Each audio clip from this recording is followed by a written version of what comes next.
Preview.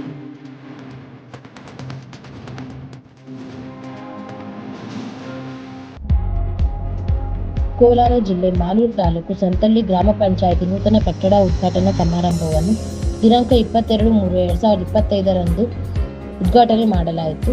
ಸಂತಳ್ಳಿಯಲ್ಲಿ ನೂತನವಾಗಿ ಕಟ್ಟಿರುವ ಗ್ರಾಮ ಪಂಚಾಯಿತಿ ಕಾರ್ಯಾಲಯ ಉದ್ಘಾಟನಾ ಸಮಾರಂಭವನ್ನು ಗ್ರಾಮೀಣ ಅಭಿವೃದ್ಧಿ ಹಾಗೂ ಪಂಚಾಯತ್ ಇಲಾಖೆ ಮತ್ತು ಮಾಹಿತಿ ತಂತ್ರಜ್ಞಾನ ಹಾಗೂ ಜೈವಿಕ ತಂತ್ರಜ್ಞಾನ ಇಲಾಖೆ ಸಚಿವರಾದ ಶ್ರೀ ಪ್ರಿಯಾಂಕಾ ಖರ್ಗೆರವರು ಮತ್ತು ಮಾಲೂರಿನ ಜನಪ್ರಿಯ ಶಾಸಕರಾದ ಶ್ರೀ ಕೆ.ವೈ. ನಂಜೇಗೌಡರು ಮತ್ತು ಮಾಲೂರು ತಾಲೂಕು ದಂಡಾಧಿಕಾರಿಗಳಾದ ಶ್ರೀಮತಿ ರೂಪಾರವರು ಮತ್ತು ಕೃಷ್ಣಪ್ಪನವರು ಮತ್ತು ದಕಾಸ್ ಕಮಿಟಿ ತಾಲೂಕು ಅಧ್ಯಕ್ಷರಾದ ಸಂತಳ್ಳಿ ನಾರಾಯಣಸ್ವಾಮಿ ಅವರು ಹಾಗೂ ತಾಲೂಕು ಕಾಂಗ್ರೆಸ್ ಮುಖಂಡರು, ತಾಲೂಕು ಕಾಂಗ್ರೆಸ್ ಕಾರ್ಯಕರ್ತರು ಹಾಗೂ ಪೊಲೀಸ್ ಸಿಬ್ಬಂದಿಗಳು ಮತ್ತು ಪತ್ರಕರ್ತರು, ಸುತ್ತಮುತ್ತಲಿನ ಗ್ರಾಮಸ್ಥರು ಬಹಳ ಅದ್ದೂರಿಯಾಗಿ ಸಂತಳ್ಳಿ ಗ್ರಾಮ ಪಂಚಾಯಿತಿ ನೂತನ ಕಟ್ಟಡ ಉದ್ಘಾಟನಾ ಕಾರ್ಯಕ್ರಮವನ್ನು ಅದ್ದೂರಿಯಾಗಿ ನೆರವೇರಿಸಿದರು.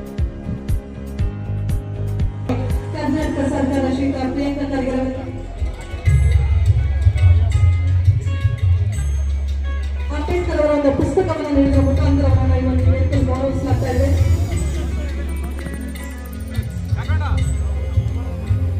ಮಾಲೂರು ತಾಲೂಕು ಗ್ರಾಮ ಪಂಚಾಯಿತಿ ಸದಸ್ಯರ ಒಕ್ಕೂಟದಿಂದ ಗ್ರಾಮ ಪಂಚಾಯಿತಿ ಸಶಕ್ತಗೊಳಿಸುವ ಕುರಿತು ಗಂಟಿಯವರು ದಯವಿಟ್ಟು ವೇದಿಕೆ ಮೇಲೆ ಬೇಗ ಬರಬೇಕು.